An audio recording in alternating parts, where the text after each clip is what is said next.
सम्मानित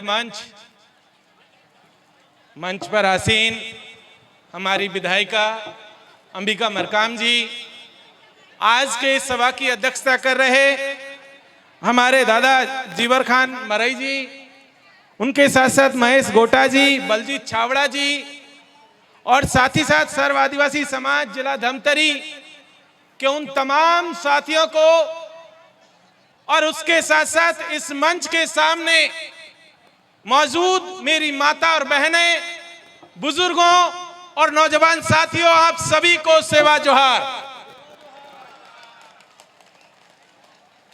साथियों, आज पूरी दुनिया में विश्व आदिवासी दिवस मनाया जा रहा है।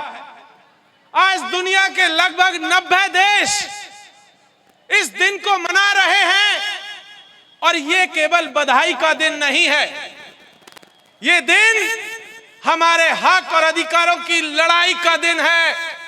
ये दिन हमारे पुरखों को याद करने का दिन है। ये दिन हमारी संस्कृति और हमारे संविधान को बचाने का भी दिन है। इसलिए एक बार फिर से आप सभी को बहुत बहुत बधाई। साथियों, बधाई के साथ साथ एक बात कहना और जरूरी है कि ये बड़े दुख की बात है कि आज इस देश की महामहिम राष्ट्रपति महोदया, जो कि हमारे ही समाज से आती है, हमारे अपने परिवार की सदस्य है, लेकिन इसके बावजूद भी उन्होंने हमें बधाई अभी तक नहीं दी है। हमारे लिए एक दुख की बात और है कि हमारे प्रधानमंत्री महोदय, जो बहुत लंबे लंबे दावे करते हैं, जब कभी छत्तीसगढ़ आएंगे तो पीला गमछा डाल लेंगे, जब राजस्थान जाएंगे तो सफेद गमछा डाल लेंगे, जब नॉर्थ ईस्ट में जाएंगे तो कोई और गमछा डाल लेंगे, लेकिन आज उन्हें भी याद नहीं आया कि आज आदिवासियों को बधाई दे दी जाए। यह भी बड़े दुख की बात है। एक दुख की बात और है, हमारे इसी प्रदेश के मुख्यमंत्री, वो भी आदिवासी समाज से आते हैं। मैं उनका भी ट्विटर चेक कर रहा था तो मैंने देखा कि उन्होंने कुछ देर पहले गौवंश को बचाने के लिए एक बड़ी योजना अनाउंस की थी, लेकिन पूरे दिन में उन्होंने भी अभी तक बधाई नहीं दी है हमें। यह भी बड़े दुख की बात है। लेकिन साथियों, एक बात यहां से कहना बहुत जरूरी है कि हमें तुम्हारी बधाई नहीं चाहिए, हमें अपना हक चाहिए, हमें अपना संविधान चाहिए, हमें अपने जल जंगल और जमीन चाहिए। आप अपनी बधाई अपने पास रखिए। हमारे पास बधाई देने के लिए धमतरी की जमीन से लेकर के पूरे दुनिया के लोग हैं। आप बस हमें अपना हक दे दीजिए, हमें इससे ज्यादा आपसे कुछ नहीं चाहिए।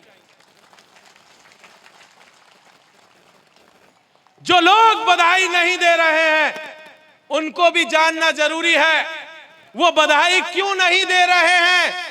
वो कह रहे हैं कि ये तो कुछ मिशनरियों का एजेंडा है, कुछ खास राजनीतिक दलों का एजेंडा है, किसी विदेशी का एजेंडा है। तो सरदार, हम आपसे यहां से कह देना चाहते हैं, ये किसी का एजेंडा नहीं है, ये आदिवासियों का एजेंडा है और ये हमारे जल जंगल जमीन का एजेंडा है। और ये बात यहां से कह देना बहुत जरूरी है। जो लोग एजेंडे में हमको बांट देना चाहते हैं, जो ये बात कहना चाहते हैं कि हम आपको इसलिए बधाई नहीं दे रहे क्योंकि आप इसमें एजेंडे के शामिल हैं, लेकिन हम यहां से कह देना चाहते हैं, उनकी एक राजनीति और है। उस राजनीति को भी यहां से समझना जरूरी है कि वो तो हमें आदिवासी मानते ही नहीं, वो तो कहते हैं कि ये तो वनवासी हैं और वनवासियों का तो कोई दिन ही नहीं है।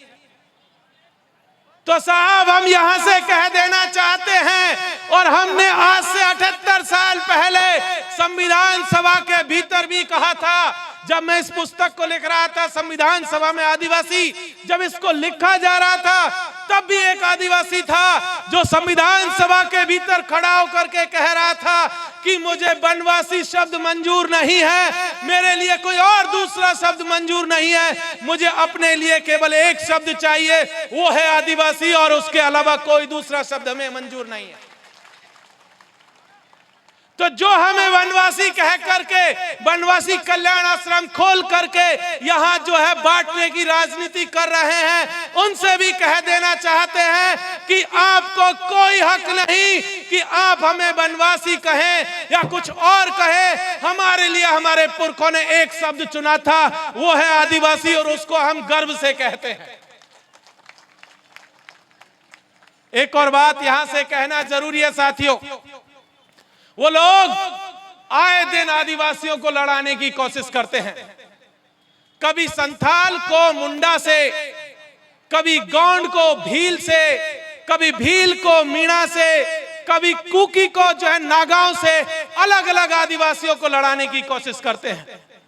कभी वो जाति के नाम पर लड़ाते हैं, कभी धर्म के नाम पर लड़ा रहे हैं। और आप तो देख रहे होंगे, आपके यहाँ तो एक अलग किस्म की लड़ाई चल रही है। कहा जा रहा है कि जिन्होंने ईसाईयत को अपना लिया, जिन्होंने इस्लाम को अपना लिया और किसी ने और धर्म को अपना लिया, उनका हक छीन लेना चाहिए। वो डीलिस्टिंग की राजनीति कर रहे हैं, आप सब लोग उससे जानते होंगे। उस राजनीति को भी समझने की जरूरत है। वो डीलिस्टिंग के नाम पर पहले जब वो वनवासी आदिवासी के नाम पर बांट रहे थे, तो आज वो हमें धर्म के नाम पर बांट देना चाहते हैं। लेकिन हम यहां से कह देना चाहते हैं कि आदिवासी हर धर्म में हो सकता है, वो किसी भी धर्म को मान सकता है और उसको इसकी इजाजत इस देश का संविधान देता है। आपको आपकी इस राजनीति को, आपके इस बंटवारे की राजनीति को आदिवासी कतई स्वीकार नहीं करेगा।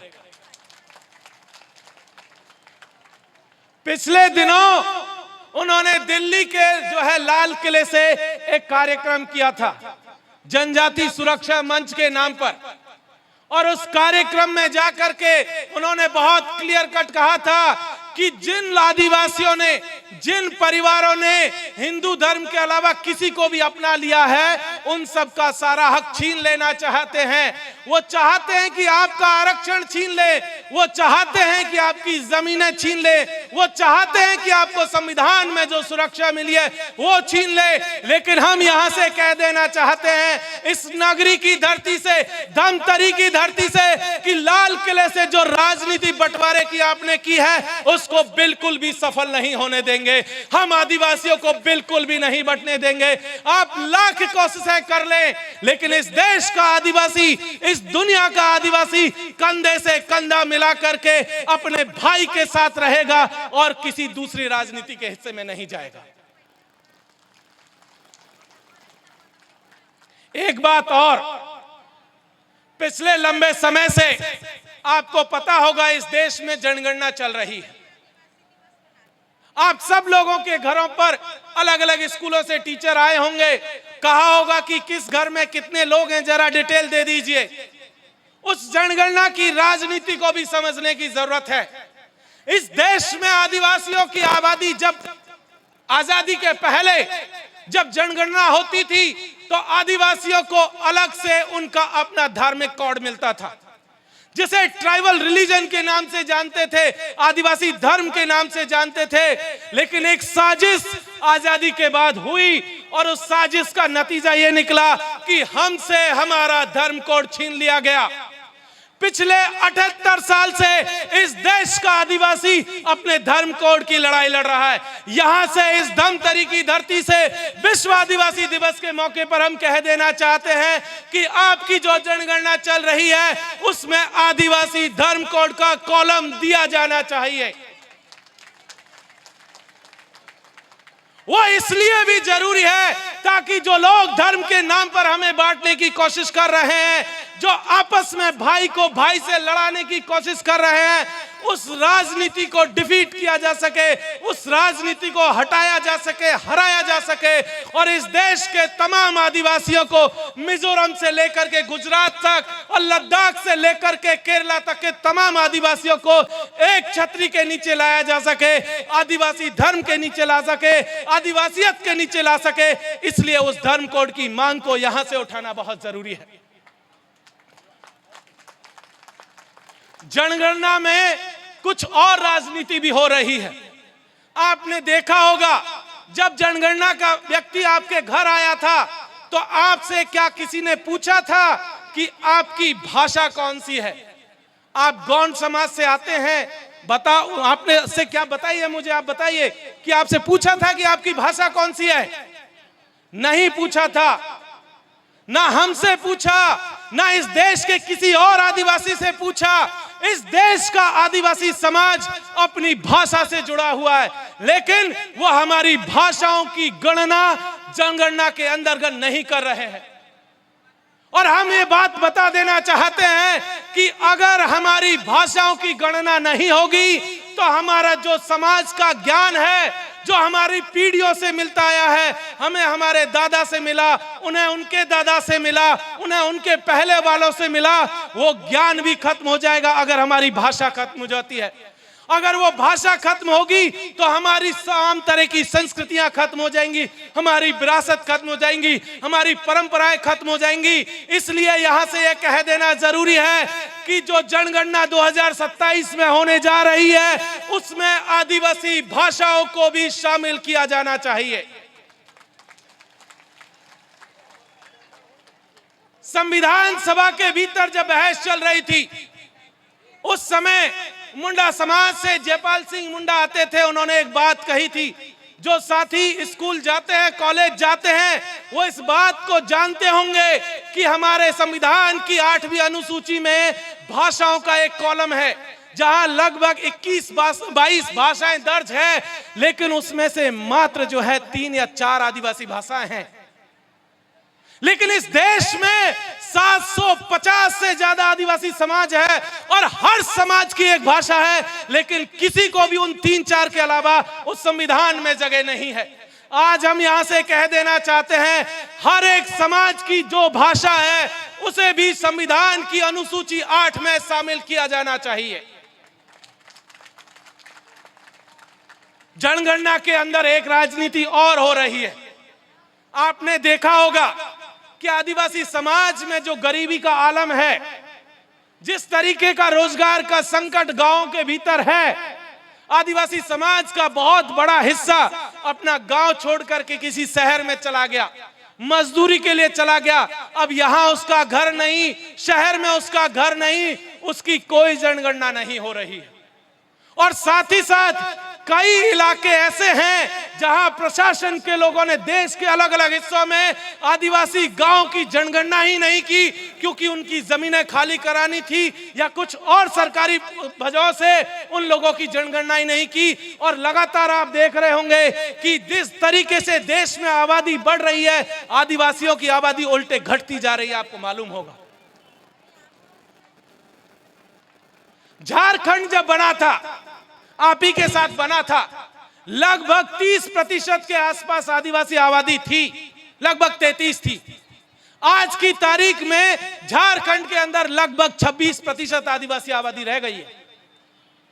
आपके छत्तीसगढ़ में भी देखेंगे तो पता चलेगा कि लगातार आदिवासी आबादी घटती जा रही है। यह ऐसा नहीं है कि आदिवासी खत्म हो गए हैं कहीं, दरअसल उनकी गणनाएं नहीं हो रही है। और जब गणना नहीं होंगी तो आपके लिए कोई योजना नहीं आएगी, और जब कोई आपकी योजना नहीं आएगी तो आपको संविधान में मिला हुआ हक और हुकूक देने वाला, लेने वाला कोई नहीं होगा। इसीलिए हम यहां से कह देना चाहते हैं कि जनगणना के अंतर्गत जितनी भी गड़बड़ियां हैं, हर एक गड़बड़ी को दूर किए जाने की जरूरत है, ताकि इस देश का आदिवासी समाज अपने पुरखों के बनाए हुए संविधान के रास्ते पर चल सके, वो अपना हक और हुकूक जो है ले सके, और तभी सही मायनों में हमारे पुरखों का जो सपना है वो जो है पूरा होगा। एक बात यहां से कहना और जरूरी है साथियों, आप देख रहे होंगे आपके प्रदेश की सरकार भी एक कानून लेकर के आ रही है, यूसीसी, यूनिफॉर्म सिविल कोड। आपको मालूम होगा ये पहली बार नहीं है जब देश में इस तरीके का कानून लाया जा रहा है। भले ही आज की तारीख में सरकार ये कह रही है कि यूनिफॉर्म सिविल कोड के माध्यम से हम आदिवासियों को इससे बाहर रखेंगे, लेकिन एक बात हम आपको बता देना चाहते हैं, जब देश का संविधान बन रहा था तब भी कुछ इसी तरीके की चर्चाएं आई थी, और जब मौलिक अधिकारों पे बात हो रही थी तब इस देश में जो आदिवासी प्रतिनिधि थे उन्होंने एक बात कही थी, और उन्होंने कहा था कि आदिवासियों की जो जमीनें हैं, जिस जमीन पर इस देश का आदिवासी है, उसे संविधान के मूल अधिकारों के भीतर शामिल कर दिया जाए ताकि आने वाले दिनों में उनके ऊपर कोई संकट ना रहे। लेकिन हुआ इसका उल्टा, क्योंकि आदिवासियों के खिलाफ बहुमत था और बहुमत ने फैसला दिया कि ऐसा कोई कानून हम नहीं बनाएंगे, और उसका नतीजा इस देश का आदिवासी आज भी भुगत रहा है। जब इस देश के अलग अलग हिस्सों में आदिवासियों की जमीनों को अलग अलग नामों से छीना जा रहा है, आज उसी तरीके से यूसीसी ला करके वो आपको फिर से आपके परंपरागत जो अधिकार है, जो कस्टमरी राइट्स है, जो शादी विवाह जमीन संबंधी जो हक अधिकार है, उत्तराधिकार के नियम है, एक बार फिर से उनके ऊपर खतरा मंडरा रहा है।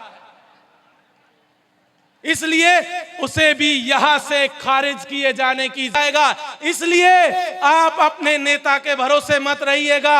आपको जो साथ देगा वो आपका भाई होगा, आपकी बहन होगी, आपकी मां होगी, आपका बाप होगा, जो आपको आपकी जमीन को बचाने में साथ देगा।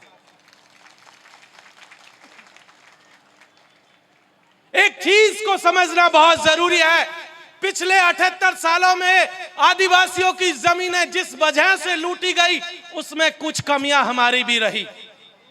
हमने कानूनों को ठीक से पढ़ा नहीं, हमने ठीक से सवाल उठाए नहीं, हमने अच्छे लोग चुन करके विधानसभा लोकसभा में भेजे नहीं, राज्यसभा में भेजे नहीं, और जो लोग गए वो दरअसल सरकारी लोग थे, पार्टियों के लोग थे, और उनका तो टिकट ही इस बात पर डिपेंड करता है कि कौन कितना वफादार है पार्टी का। वो जानते हैं कि जो जितना पार्टी का वफादार होगा उसे टिकट मिलेगा, तो इसलिए उन्हें आपकी चिंता नहीं है। लेकिन मैं आपसे कह देना चाहता हूं कि अगर आपको आपकी जमीन बचानी है तो हमारे देश का संविधान में उसका इलाज है, हमारे देश के कानूनों में उसका इलाज है। पेशा 1996 बहुत क्लियर कट कहता है कि अगर कोई जमीन, कोई भी सरकार, कोई परियोजना, कोई प्रशासन लेगा तो सबसे पहले ग्राम सभा की परमिशन होगी। अगर आपके इलाके से कोई प्रोजेक्ट आता है, कोई रोड बनती है, कोई रेल बनता है, कोई उद्योग आता है, कोई माइनिंग आती है, तो सबसे जरूरी है आपके ग्राम सभा की परमिशन। और अगर किसी ने परमिशन नहीं ली तो बिना परमिशन आपके इलाके में कोई कदम भी नहीं रख सकता है। लेकिन हमारी एक तरीके से कहिए तो नासमझी कह लीजिए या ना जानकारी कह लीजिए, हमें कानूनों की जानकारी नहीं होने के चलते वो लोग आते हैं और हमारी जमीनें कब्जा कर लेते हैं, और जब तक कि हमें पता चलता है बहुत देर हो चुकी होती है। और प्रशासन में भी जो लोग बैठे हुए हैं, बहुत दुर्भाग्यपूर्ण बात है कि उन्हें भी आदिवासी कानूनों के बारे में रत्ती भर भी जानकारी नहीं है। उन्हें कुछ नहीं पता, क्योंकि उनकी ट्रेनिंग में आदिवासी कहीं सिलेबस में है ही नहीं। उन्हें दो चीजें सिखाई जाती है बस, कि डंडा कैसे भांजा जाएगा, लाठी कैसे चलाई जाएगी, और बॉस का ऑर्डर कैसे माना जाएगा। इसके अलावा उन्हें कुछ नहीं आता।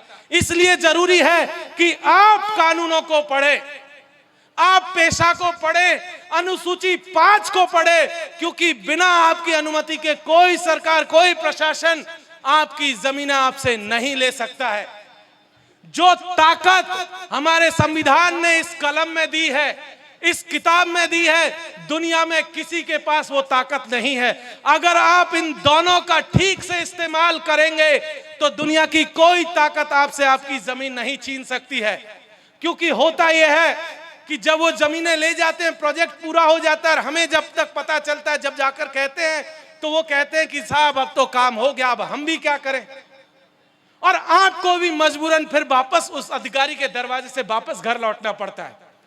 मैं यहां से ये कह देना चाहता हूं कि आने वाले दिनों में जब कभी इस तरीके की कोई बात आए तो सबसे पहले आप अपने गांव के जो मुखिया हैं उनसे बात करें, पढ़े लिखे लोगों से बात करें, और जाने कि इन जमीनों को किस तरीके से हड़पा जा रहा है, इन्हें हम बचा कैसे सकते हैं। यह हमारे लिए बहुत जरूरी है, क्योंकि जमीन हमारे लिए सिर्फ टुकड़ा नहीं है, हमारे लिए सिर्फ आजीविका का साधन नहीं है।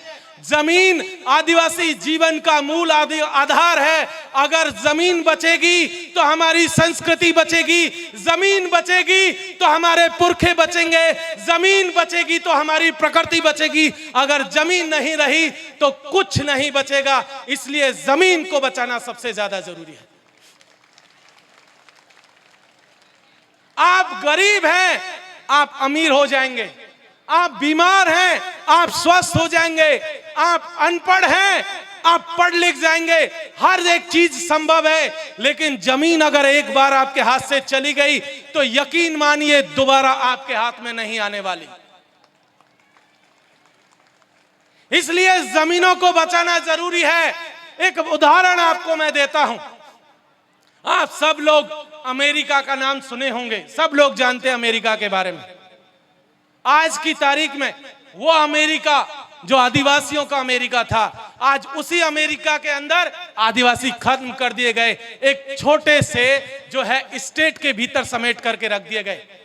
नहीं, आज से 500 साल पहले पूरा अमेरिका आदिवासियों का था। आज पूरे देश में से एक छोटे से प्रदेश तक आदिवासियों को सीमित कर दिया गया। यही हाल ऑस्ट्रेलिया का है। पूरे देश से आदिवासी खत्म कर दिए गए क्योंकि उनकी जमीनें सबसे पहले लूट ली गई। पूरा यूरोप उठा करके देख लीजिए, आदिवासी खत्म कर दिए गए। और वही सिलसिला इस देश के भीतर चल रहा है। लगातार आदिवासियों की जमीनों को छीना जा रहा है, लगातार आदिवासियों के जंगल को छीना जा रहा है, लगातार आदिवासियों के नदी और पहाड़ को छीना जा रहा है ताकि आदिवासियों को खत्म किया जा सके।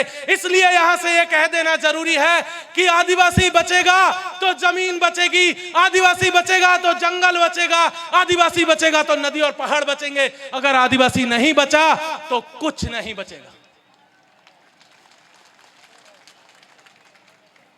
मैं दिल्ली से आता हूं, मैं आपको बताऊं दिल्ली के हालचाल। दिवाली से लेकर के और होली के बीच में स्थिति यह है कि लोग सांस नहीं ले पाते हैं क्योंकि शुद्ध हवा नहीं है। कहां गई दिल्ली की हवा? सारे पेड़ काट डाले, सारी जमीनों पर कंक्रीट की बड़ी बड़ी इमारत खड़ी कर दी, सीमेंट के जंगल खड़े कर दिए, पेड़ सारे काट डाले। अब जब पेड़ कट गए तो बताइए हवा कहां से आएगी, ऑक्सीजन कहां से आएगा? जो कंक्रीट के सीमेंट के जंगल खड़े किए गए हैं, ऊंची ऊंची इमारतें आप देखेंगे, चौड़ी चौड़ी सड़कें आप देखेंगे, तो अगर लोटा भर पानी भी फैल जाए तो दिल्ली में बाढ़ आने लगता है। यह स्थिति है। कहीं से अगर कोई छींक दे तो पता चलेगा सामने वाले की जो है बिल्डिंग, उसमें खिड़की से आपकी हवा चली गई। यह स्थिति है। डिबिया जैसे जो माचिस की डिबिया है, उतने बड़े बड़े घरों में लोग रहते हैं। और स्थिति क्या है? ना पीने का शुद्ध पानी है, पानी पीने के लिए मंगाया जाता है पंजाब से। हवा आती है तो वही पंजाब हरियाणा की तरफ से आती है, पूरी की पूरी दूषित हवा है। और दिल्ली में आज की तारीख में स्थिति यह है कि उसी सर्दियों के मौसम में दिवाली से लेकर के होली के बीच का जो सीजन है, उस सीजन में हर घर में जो है ऑक्सीजन के लिए आज की तारीख में उन्होंने ऑक्सीजन प्योरीफायर मशीन लगाई हुई है ताकि शुद्ध हवा ले सके।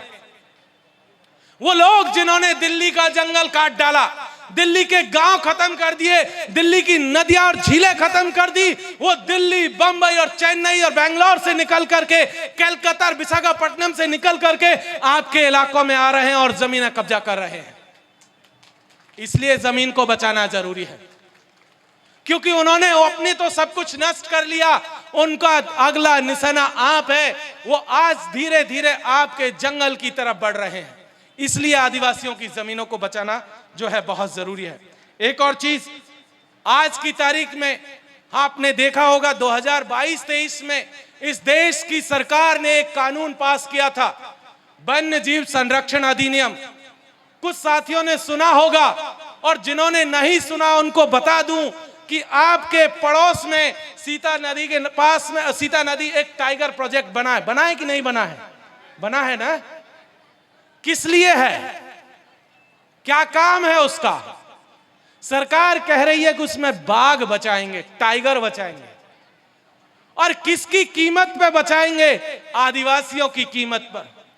सरकार चाहती है कि आदिवासियों से जमीन खाली करके टाइगर बचाए जाए।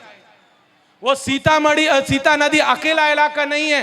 राजस्थान में जहां से मैं आता हूं, धौलपुर करौली में भी एक टाइगर रिजर्व की घोषणा की गई, दक्षिणी राजस्थान में राजसमंद में की गई। ऐसे ही देश के 18 अलग अलग हिस्सों में जो है टाइगर रिजर्व की घोषणा की गई। और हर टाइगर रिजर्व जो है 30 से लेकर के 150 आदिवासी गांवों को विस्थापित कर रहा है आज की तारीख में। आपके यहीं सीता नदी वाला शायद 40 के आसपास को या उससे ज्यादा गांव को निष्कासित कर रहा है। ये टाइगर रिजर्व के नाम पर या किसी और सफारी पार्क के नाम पर, कहीं किसी और जो है पार्क के नाम पर, कहीं अभ्यारण्य के नाम पर, कहीं किसी और प्रोजेक्ट के नाम पर वो लगातार आपकी जमीनें छीन रहे हैं। उनमें से किसी का कोई मकसद नहीं है कि वो जो है टाइगर बचाएंगे या भालू बचाएंगे या शेर बचाएंगे या हाथी बचाएंगे। उनका मकसद सिर्फ एक है कि किसी भी वजह से बस इनकी जमीनें छीन लो। आने वाले दिनों में तो पूंजीपति बैठे ही हैं उसमें जो है अपना अपना कब्जा करने के लिए। इसलिए उस चीज को भी समझे जाने की जरूरत है। आज जिस तरीके से आदिवासियों से जंगल छीना जा रहा है, जंगल हमारे जीवन का एक बड़ा अहम हिस्सा रहा है। सदियों से इस देश में, इस धरती पर, इस देश का, दुनिया का आदिवासी उन्हीं जंगलों में रहता आया। ना कभी किसी ने किसी एक जीव की हत्या की, उन्हीं जानवरों के साथ रहता आया, उन्हीं जो है इंसानों के साथ रहता आया। तमाम नदी पहाड़ों के बावजूद वो रहता आया, लेकिन कभी किसी को एक दूसरे से खतरा नहीं हुआ। लेकिन पिछले 78 साल में एक सरकार आई और उसने कहा कि जानवरों को इंसानों से खतरा है। बड़ा नायाब कहानी है इस देश का। मतलब जानवरों को खतरा बताया जा रहा है इंसानों से, जबकि स्थिति यह है कि इस देश के आदिवासियों को जो है सरकार से खतरा है, उन पूंजीपतियों से खतरा है जो हमारी जमीनों को लूट रहे हैं इन जंगली जानवरों के नाम पर। इसलिए उन जमीनों को भी बचाए जाने की साथियों जरूरत है, क्योंकि हम जानते हैं कि आदिवासी बचेगा तो जंगल भी बचेगा, आदिवासी बचेगा तो जमीन भी बचेगी, आदिवासी बचेगा तो नदियां भी बचेंगी, पहाड़ भी बचेगा, शुद्ध हवा भी बचेगी, शुद्ध पानी भी बचेगा।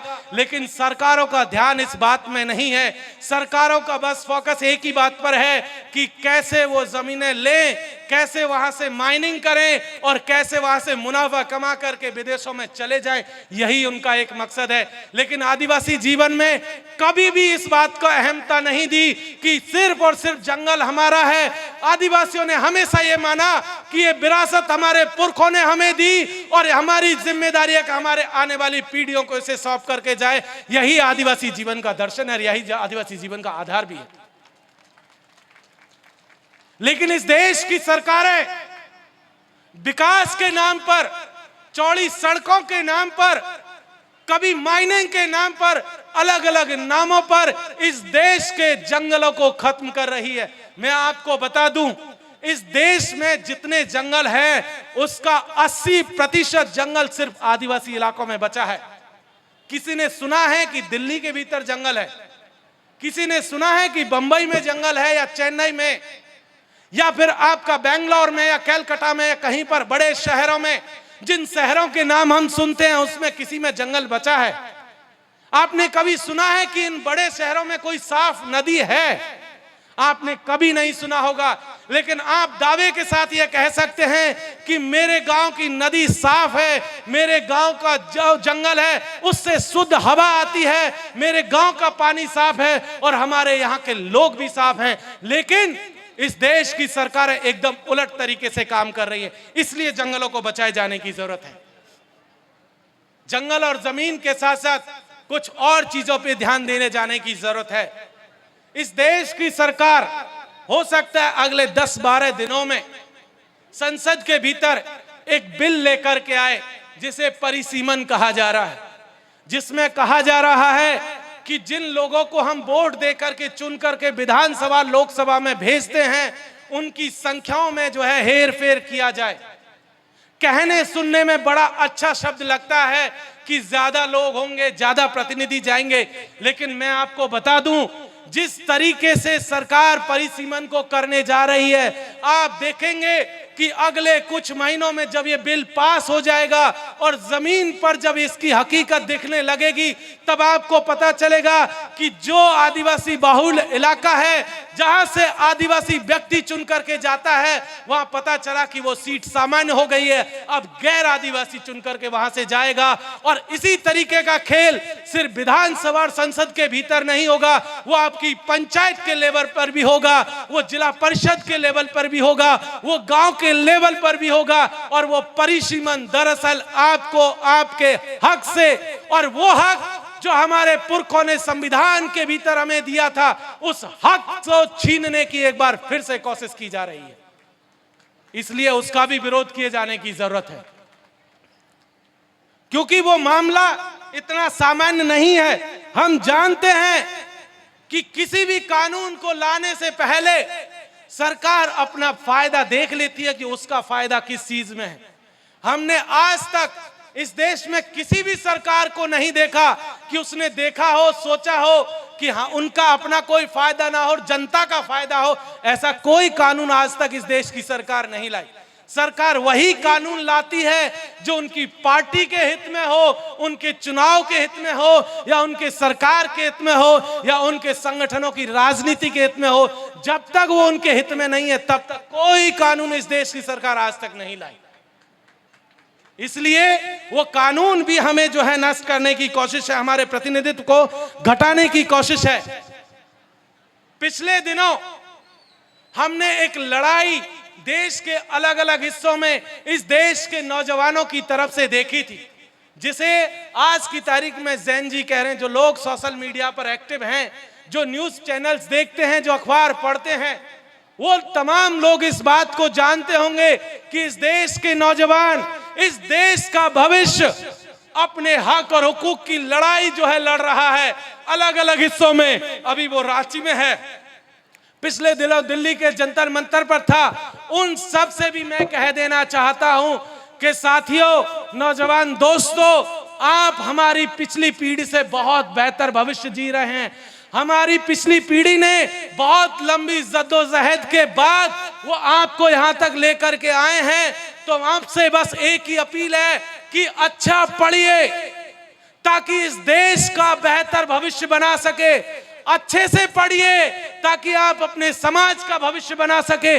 अच्छे से पढ़िए ताकि आप अपने परिवार का भविष्य बना सके।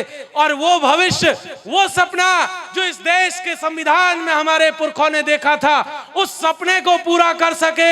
ऐसा पढ़िए ताकि आप कोई प्रोफेसर बन सके, कोई डॉक्टर हो, कोई इंजीनियर हो, कोई आईटी का प्रोफेशनल हो, या अलग अलग जगह में डेंटिस्ट, लॉयर, आईएएस से लेकर आईपीएस तक हो। अलग अलग जगहों पर जब हमारे लोग होंगे तो मैं यकीन दिलाता हूं कि जो लड़ाई आपके पुरखे लड़ रहे हैं, उस लड़ाई को उन्हें लड़ने में मदद होगी। जब हमारा डॉक्टर अच्छा होगा, हमारे समाज के डॉक्टर होंगे, हमें बेहतर इलाज मिलेगा। हमारे बेहतर प्रोफेसर्स और टीचर होंगे, हमारा समाज शिक्षित होगा। हमारे बेहतर आईएएस, आईपीएस, बड़े ब्यूरोक्रेट होंगे, हमारे समाज को, शासन संचालन को समझने में मदद मिलेगी। और तमाम तरीके के लोग जिस जिस दिशा में होंगे, चाहे वो लॉयर्स हो, अच्छे लॉयर्स होंगे, अच्छे कानून की जानकारी हमें देंगे। तो मुझे उम्मीद है आप सबसे कि ऐ मेरे देश के एनजीओ, आदिवासी समाज के युवाओं, आप अच्छे से पढ़िए, अपने हक में पढ़िए, अपने समाज के लिए पढ़िए। और उसके साथ साथ मैं एक बात और कह देना चाहता हूं उन बुजुर्गों से, उन नौजवान दोस्तों से जो हमारे साथ साथ इस लड़ाई में शामिल हैं, और उन जो हमारे चुने हुए प्रतिनिधियां, उनसे भी हम कह देना चाहते हैं कि हाँ, हम समझते हैं कि आपकी कुछ राजनीतिक मजबूरियां हैं। हाँ, हम जानते हैं कि आपके ऊपर हर 5 साल में जीतने का एक संकट मंडरा रहा होता है, लेकिन आपकी जीत से ज्यादा जरूरी इस समाज का जिंदा रहना जरूरी है। आप नहीं भी जीतेंगे तो चलेगा, ये समाज जिंदा रहना जरूरी है। और इसीलिए हमारे देश में, हमारे इस प्रदेश में, हमारे इलाके में जितने बेहतर स्कूल होंगे, जितने बेहतर अस्पताल होंगे, जितनी अच्छी बाकी की सुविधाएं होंगी, हमारा मुस्तकबिल भी, हमारा भविष्य भी उतना बेहतर है। इसलिए वो साथी जो प्रशासन में है, शासन में है, सरकार में है, उनसे भी ये अपील कर देना चाहते हैं कि ये साथियों थोड़ा ध्यान अपने समाज की ओर दे लीजिए। पार्टियों की तरफ तो आप पिछले 78 साल से ध्यान दे ही रहे हैं, थोड़ा इधर भी दे लेंगे तो इस समाज को लड़ाई लड़ना आसान हो जाएगा। वरना एक बात कह देना चाहते हैं कि आदिवासी समाज संसद और विधानसभाओं के अलावा भी पिछले 1000 साल से लड़ाई लड़ता आ रहा है, वो आगे भी लड़ लेगा। लेकिन अगर आप साथ होंगे तो थोड़ा बेहतर होगा, उस लड़ाई को लड़ना आसान होगा। हमारे देश में, इस देश के दलितों को, पिछड़ों को, आदिवासियों को हमारे पुरखों ने लड़कर के एक बड़ा अधिकार, बड़ा हक, एक हिस्सेदारी दिलाई थी, जिसे हम सब लोग आरक्षण के नाम से जानते हैं। बहुत लोग हमें इसी वजह से गाली भी देते हैं। वो कहते हैं कि इनको तो कुछ नहीं आता है, लेकिन फिर भी शासन में आ गए। इन्हें कुछ नहीं आता है, फिर भी ये सरकारों में आ गए। लेकिन हम यहां से कह देना चाहते हैं कि हम आपके रहमो करम पर यहां पर नहीं है, हम अपनी मेहनत के बूते यहां पर है, हम अपने पुरखों के संघर्ष की बदौलत यहां पर है। आरक्षण कोई भीख नहीं, हमारा संवैधानिक हक है और वो हमें पूरा का पूरा मिलना चाहिए, जितना कि इस देश के संविधान में हमें दिया गया है। लेकिन हम लोग देख रहे हैं कि पिछले सालों में लगातार हमारे आरक्षण के ऊपर हमला हो रहा है। वो सरकार की ओर से हो रहा है, वो और समाजों की ओर से हो रहा है, और वो तमाम लोग हमला करके बस एक ही बात कह रहे हैं कि आप मेरिटोरियस नहीं हैं, आप योग्य नहीं हैं, इसलिए आपका हक नहीं बनता। लेकिन हम उन तमाम लोगों से यह कह देना चाहते हैं कि अगर आपको मेरिट समझनी है तो आइए हमारे साथ एक दिन गुजार करके देखिए, आपको पता चलेगा कि आदिवासी समाज कितनी जद्दोजहद के बाद, कितने संघर्षों में अपना जीवन जी रहा है। तब आपको सही मायनों में मेरिट का मतलब समझ में आएगा। इसीलिए आज जब पूरे देश में आरक्षण के ऊपर हमला चल रहा है, मुझे कुछ साथी बता रहे थे कि आपके प्रदेश में तो पदोन्नति में भी आरक्षण नहीं है। जो लोग सरकारी नौकरियों में हैं वो इस बात को जानते हैं कि पूरे देश के हर हिस्से में हर व्यक्ति को जो एसटी, एससी, ओबीसी समाज से आता है उसे पदोन्नति में, उसे प्रमोशन में आरक्षण है। लेकिन मुझे बताया गया कि इस प्रदेश के भीतर नहीं है। मैं यहां से इस देश की, इस प्रदेश की सरकार से अपील करना चाहता हूं और कहना चाहता हूं कि आरक्षण हमारा संवैधानिक हक है, वो चाहे नौकरियों में हो, चाहे हमारे इस प्रदेश में बेरोजगारी में जीवन जी रहे हैं। पहली बात संकट तो यह है कि नौकरियां ही नहीं है। एक सरकार जब 2014 में आई थी तो हमारे वर्तमान प्रधानमंत्री ने एक बड़ा नारा दिया था कि हर साल 2 करोड़ लोगों को रोजगार देंगे। लेकिन वो सरकार जैसे ही चुनाव जीत करके सरकार बनी, वो लोग उस नारे को भूल गए। वो भूल गए, इसीलिए यहां से याद दिलाने की जरूरत है कि प्रधानमंत्री जी, गृह मंत्री जी, इस प्रदेश के चीफ मिनिस्टर साहब, आप जितनी जल्दी हो स्थानीय जो भर्तियां हैं उन्हें शुरू करें, लोगों को रोजगार देना शुरू करें, ताकि इस देश का भविष्य बेहतर बनाया जा सके। इस देश का हर नागरिक, हर बेरोजगार नौजवान और हर तबका, हर समाज का हर हिस्सा इस देश को बेहतर बना सके। तो जितनी जल्दी हो स्थानीय जो भर्तियां रुकी हुई हैं उनको भी जितनी जल्दी संभव हो उन्हें जो है शुरू किए जाने की जरूरत है। आज की तारीख में इस देश में, इस देश की सरकार लगातार हर सेक्टर को प्राइवेट कर रही है। वो लगातार नौकरियों में आउटसोर्सिंग कर रही है। वो सरकारी नौकरियों की बजाय कॉन्ट्रैक्चुअल भर्ती कर रही है, वो ठेके पर भर्तियां कर रही है। तो जब हम आदिवासी दिवस मना रहे हैं तो ये सवाल हमारे लिए उठाना जरूरी है कि इस देश के संसाधन जब हमारे हैं तो इस देश के संसाधनों में लगी हुई पूंजी से जो निजी संस्थान बने, चाहे कॉलेज हो, यूनिवर्सिटी हो, उद्योग धंधे हो, कंपनियां हो, उनमें भी हमें आरक्षण मिलना चाहिए, उनमें भी हमें हिस्सेदारी मिलनी चाहिए, क्योंकि वही हमारे संविधान और हमारे उस दायरे में आता है। क्योंकि आज की तारीख में इस देश में जितनी भी प्राइवेट कंपनियां काम कर रही हैं, वो चाहे उद्योगों में हो, चाहे खनन में हो, जो प्राइवेट जो और किसी तरीके के जो स्कूल कॉलेज चल रहे हो, हर एक स्कूल कॉलेज कंपनी इस देश की बैंकों से लिए हुए लोन पर चल रही है। और इस देश की बैंकों में जो रखा हुआ पैसा है वो इस देश के लोगों का है। लिहाजा यहां से कहना जरूरी है कि निजी क्षेत्र में भी जो है आरक्षण है सून एज पॉसिबल जो है दिए जाने की हमें जरूरत है। साथियों, हमारे देश का संविधान जब बन रहा था तो एक शख्स जो आपके इसी इलाके से आता है, कांकेर से, आपने शायद नाम सुना होगा राम प्रसाद पोटाई साहब का। राम प्रसाद पोटाई साहब संविधान सभा के भीतर बैठ करके आपके प्रदेश के, देश के आदिवासियों के हक में लड़ाई लड़ रहे थे। आज उन्हें भी याद किए जाने की जरूरत है। और उनके साथ साथ जो तमाम हमारे पुरखे उस संविधान सभा के भीतर में थे, इस देश के बनाने वालों में थे। आपने वहां कुछ तस्वीरें देखी होंगी, वहां पर जयपाल सिंह मुंडा की तस्वीर थी और उनके साथ साथ बिरसा मुंडा की तस्वीर थी, वीर गुंडाधुर की तस्वीर थी, बाबूराव शेरमाके के साथ साथ रानी कमलापति और उनके साथ साथ दुर्गावती की भी तस्वीर थी। मैं आपसे यहां से कह देना चाहता हूं कि ये देश हमारे पुरखों का बनाया हुआ देश है। उस विरासत को जिंदा रखे जाने की जरूरत है, चाहे वो संविधान सभा के भीतर हो, चाहे संविधान सभा के बाहर हो।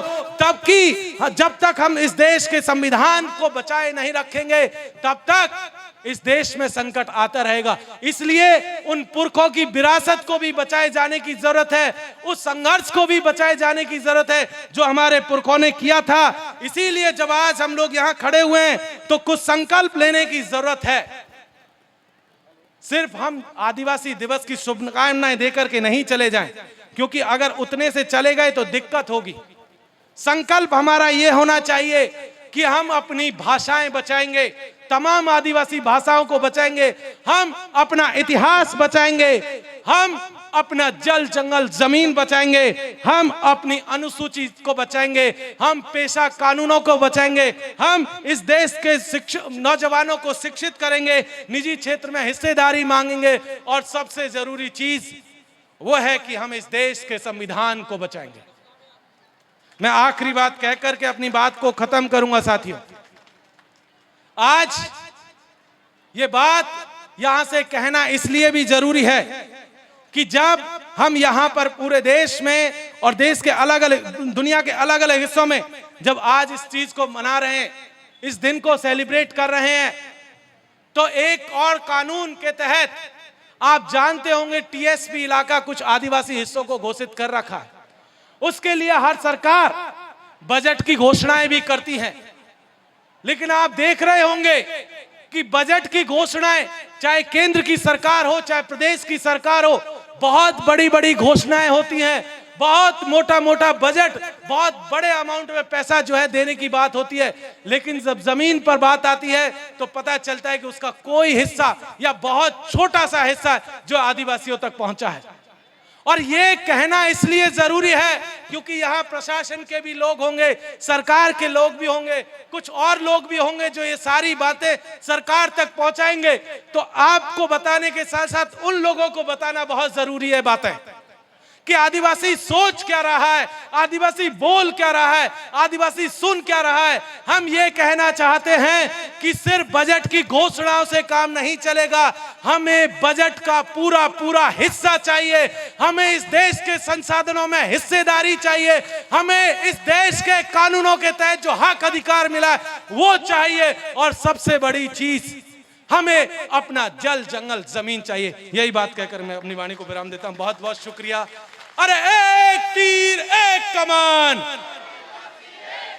अरे एक तीर एक समान, आदि एक समान, अरे एक तीर एक कमान, सर्ववादी एक समान, अरे एक तीर एक कमान, सर्व आदिवासी एक समान। सेवा जोहार। बहुत बहुत धन्यवाद डॉक्टर जितेंद्र मीणा साहब, आपने आदिवासी के हक, अधिकार और पूरे संवैधानिक मुद्दों पर अपनी बात रखे हैं और निश्चित तौर पर आपका ये वक्तव्य हमारे आदिवासी समाज के लिए सौजन्य साबित होगा और निश्चित रूप से सरकार के साथ साथ प्रशासन भी इस पर संज्ञान लेंगे। बहुत बहुत साधु